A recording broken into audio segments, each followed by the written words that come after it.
Life Unrehearsed, brought to you by Lianas Senior Transition Support, helping you navigate home care and senior residences. And welcome back to Life Unrehearsed. My name's Matt Delvecchio, specializing in life transitions, the senior living industry, and elder care planning. Today is the start of National Volunteer Week, and we wanted to celebrate our volunteers that day in and day out provide support to our community.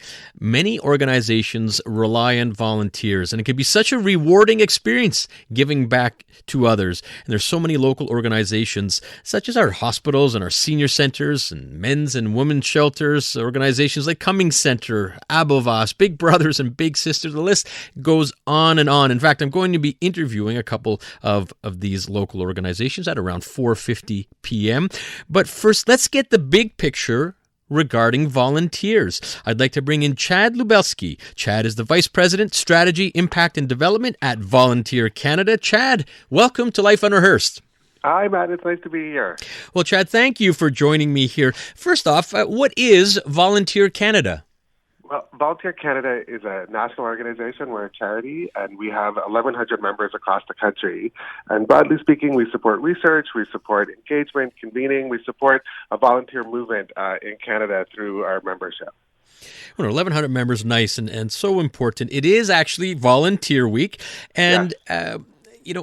I hear and I talk to a lot of volunteers day to day, and there are a lot of benefits of volunteering. What are you hearing out there? Well, yes, you're right. There's many, many benefits to volunteering. So research actually shows that it's good for our physical and mental health. When we volunteer, we release dopamine, which gives you a sense of pleasure. So there's a strong individual benefit to volunteering. But then also informally, we know that volunteering provides a sense of purpose. It creates a sense of connection, a sense of community. Sometimes it can create networks. We can create friendships out of volunteering. There's many, many reasons to volunteer. And volunteering, it's also proven to show creates empathy and makes us better neighbors, and builds a greater sense of caring, both for those close to us and those who are more around us as well.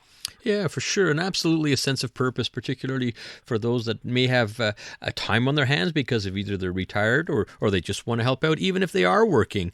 And we're talking with Chad Lubelski from Volunteer Canada. Chad sharing some thoughts about this and very important, not just week, but year round. Yes. And Chad, I'd love to hear you're in it, and there are actually trends happening in volunteering. Can you share a few of those? Yeah, so there's a few trends that we're seeing. So one, Matt, what I would really want to share is that many, many Canadians volunteer. The number is anywhere from 24 to 29 million Canadians volunteer, both formally, via an organization or informally, not necessarily through an organization, but perhaps in a more unstructured way. So it's something that we all, many of us do. And that more than 50% of nonprofits in Canada are dependent on volunteers to deliver on their mission. So volunteers are a core part of the infrastructure that makes many of our social and health systems work. And all nonprofits have volunteer board of directors. So volunteering is very much part of our DNA.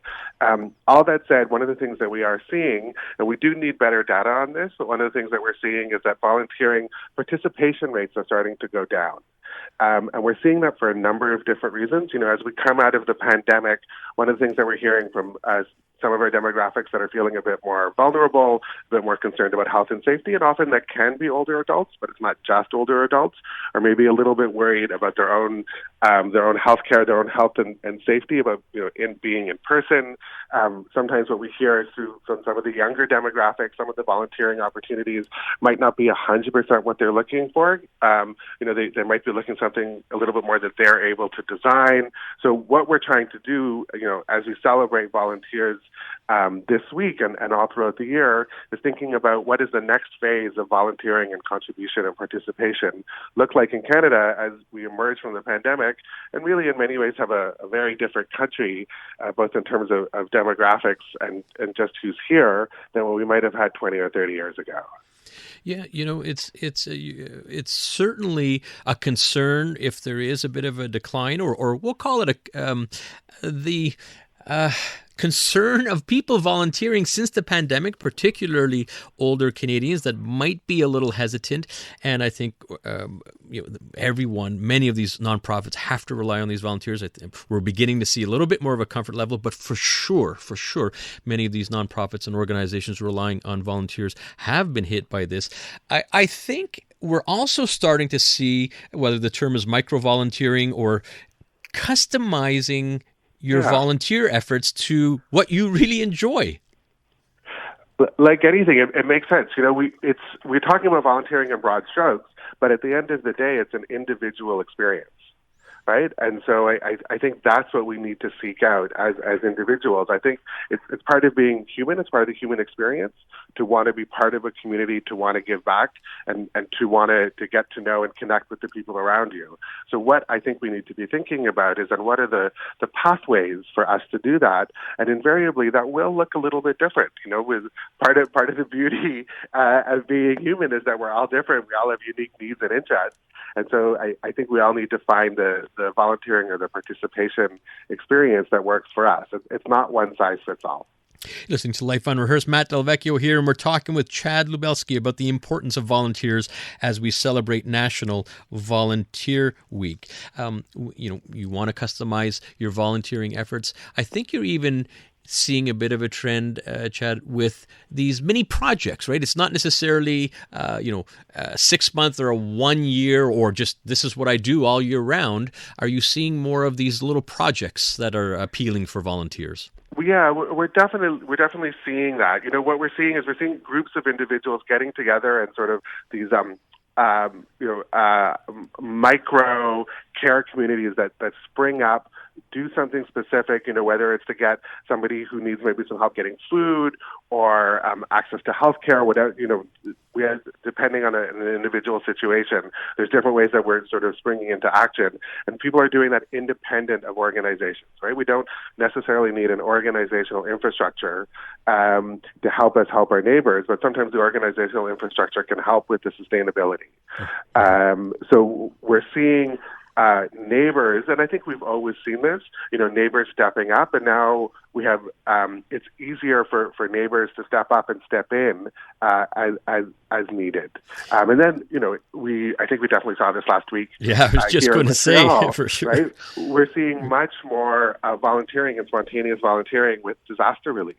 Mm-hmm. Where people are just saying, oh, you know what, I'm seeing a need, I'm able to just step in and do it, as our organizations ramp up their infrastructure in order to be able to lend a hand in a more continuous way. Yeah, I love that. And just real quick, we have to head out in about 30 seconds.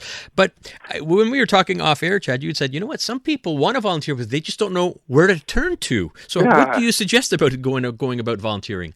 I think there's a number of ways to do it. You can call your local volunteer center. So here in Montreal, it's the Volunteer Bureau of Montreal, the Centre d'Action Bénévolale de Montréal. So you can give them a call. You can talk to your local nonprofit. You can talk to your neighbors. Talk to people around you who do happen to volunteer and find out, what they're doing and why they're doing it. And, sometimes through our religious organizations, there's community organizations all around us. I think the first step is always just to ask, what's needed? How might I be able to step up? Love that. All right, Chad, thank you very much for joining us on Life Unrehearsed. Thank you, Matt. Have a great day. You too. That's Chad Lubelski. He's the Vice President, Strategy, Impact, and Development at Volunteer Canada. We're going to continue National Volunteer Week.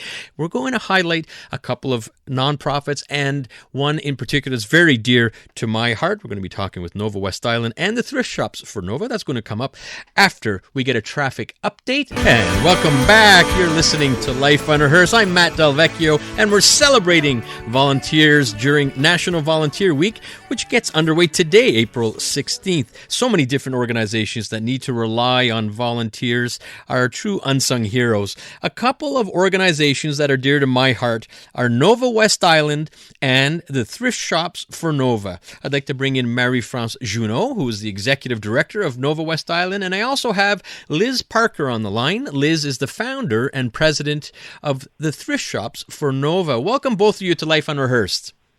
Thank you, Matt. Well, thank you for joining us here.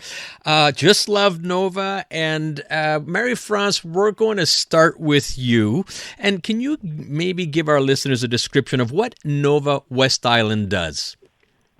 Well, Matt, Nova West Island has been around since 1911. We were known under the banner of VON, the Victorian Order of Nurses. So we've been providing care to the West Island community in 16 different municipalities since 1911. So our four main programs are the nursing program at home. We have a bereavement program with two components, one for children, one for adults. We have a senior activity program for adults living with neurocognitive impairments, as well as a home support program. And, you're heading that up. A lot of people involved in putting all that together behind the scenes. For Nova West Island specifically, how many volunteers do you have? Do you have that number?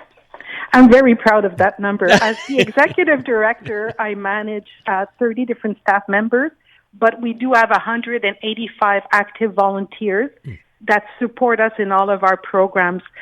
So those 185 volunteers help, for example, as drivers. They take our patients to cancer-related appointments. They provide home visits to people in palliative care. They are part of our weekend bereavement camp, part of the Carousel program for bereaved children. They are very numerous also in our senior activity program, whether they help with activity programming, they are musicians, pet therapists, cooks, etc. And there's a lot of volunteers also that participate on fundraisers such as our golf tournament, and a lot of unsung heroes also as third-party fundraisers that are not even part of the 185 active volunteers that I mentioned. Yeah, so many of them playing a very important role. And I want to talk a little bit more, but we're going to bring in Liz here. Now, Liz, you're the founder and president of the Thrift Shops for Nova. Sometimes people confuse the two, think it's all one organization, but really a different organization. So, Liz, can you tell us about the Thrift Shops for Nova? Yes, for sure. We started in 1998 when... because Nova relies on funding from the community, they had a period where they were desperately concerned about being able to pay the nurses. And I worked at a organization, the Petit Café in St. Anne. The ladies there worked for 50 years raising funds for Nova, and we had a meeting and decided that it was needed, we would offer a thrift shop to the VON, which they kindly accepted that we could open a thrift shop for them. So we started in St. Anne's in 1998. We now manage 4 locations, selling and receiving and selling donations for Nova Health. And 4 locations, amazing how you've what started off in a little one in St. Anne's, Liz, and it's grown, and it's a real machine. And Nova West Island is very grateful for your funding, because essentially, like you're saying, the funds that are raised at the thrift shops are very helpful to Nova West Island, so they could do all their nursing services and the services that Marie-France was explaining. And there is a lot of work going into these. This is retail now. And you also mentioned a very important aspect is that it's a great place to donate clothing and furniture, which is the fuel for the stores, correct? Well, that's right. People, we find that our people that donate have been touched by Nova personally in their lives. And they're so generous when they come in. They donate and then they buy. And, if we have a $10 limit on the cash, on the charge machine, and if it doesn't come to $10, they're quite happy to say, donate the rest to Nova, because we're such a good cause. I love that. They're wonderful. They're so delighted, to be able to help. Oh, sure. A lot of people donating, and for a very, very good cause. Now, Liz, I know you have to rely on a lot of volunteers. What is your number? Do you have an idea? Well, we have 350 currently working in the 4 stores, and we need cashiers. We need people to help sort, because in the sorting area, which is mind-boggling, everything has to be put in order and priced, cleaned, ironed. It's unbelievable the amount of work that our volunteers do on a daily basis. Just listening to you, Liz, and yeah, I can't imagine after a donation. It's just not like, okay, you drop off your bag of clothes, for example. You've got to take care of them, size them, price them, get them on the shelves. So 350 volunteers. I guess for both of you, as we were talking in the earlier segment, it's been a little bit of a struggle getting volunteers. Marie-France, are you seeing that? And what can we do to try to get volunteers for you? Well, we're always looking for more volunteers, and of course, this pandemic situation has not helped because a number of our volunteers were above the age of 70. Some of them have returned, some of them have chosen not to return, and rightfully so. So we're always looking for volunteers, especially in our senior activity program, as well as volunteer drivers. And just in terms of numbers, Matt, just to specify that if we tabulate the number of hours that the volunteers give Nova Health on a yearly basis, it's anywhere between 8 to 12 full-time jobs. So what I'm saying is if we didn't have all those volunteers, we could not offer the services that we do because we'd have to hire between 8 and 12 full-time people, and clearly we don't have the budget to do that. And speaking of budget, what Liz and her crew of wonderful volunteers, what they do, it brings to Nova West Island about a third of our operating budget. So we are so thankful, and we don't take the thrift shops for granted. Yeah, no, and like you say, you have to operate on donations and funds, and a big part of that is the thrift shops for Nova. I want to thank both of you for spending a little time here on Life Unrehearsed. We want to get the word out for all the wonderful volunteers that you have, that volunteers right across the city of Montreal, and we want to encourage as many people to volunteer. Get out there and let's celebrate volunteers during National Volunteer Week. So I want to thank both of you. Thank you for having us, pleasure. Matt. Thank you. Thank you. It's Marie-France Junot, the Executive Director of Nova West Island, and also Liz Parker, the founder and president of Thrift Shops for Nova. Next week on Life Unrehearsed, it's Autism Awareness Month, and we're going to have author and autism specialist Dr. Cizzini on the show to provide families with helpful words of advice. And having some difficulty navigating the healthcare system, well, we're going to provide, even open up the lines and try to help caregivers navigate the healthcare system. We want to spread the word. If you've had some success instead of all the struggles we're hearing all the time, we want to get the good word out as to what you've experienced, perhaps in a good way. So we want to thank you for tuning in to Life Unrehearsed. And as a reminder, for all your inquiries or assistance with life transitions, elder care planning, and the senior living industry, be my pleasure to help. You can find out more. Look us up at Lianas Senior Transition Support. That's Lianas, LIANAS, Senior Transition Support. Many thanks to our technical producer, Dario. Thank you. Great job. And you could listen to Life Unrehearsed here on CJD 800 every Sunday at 4 p.m.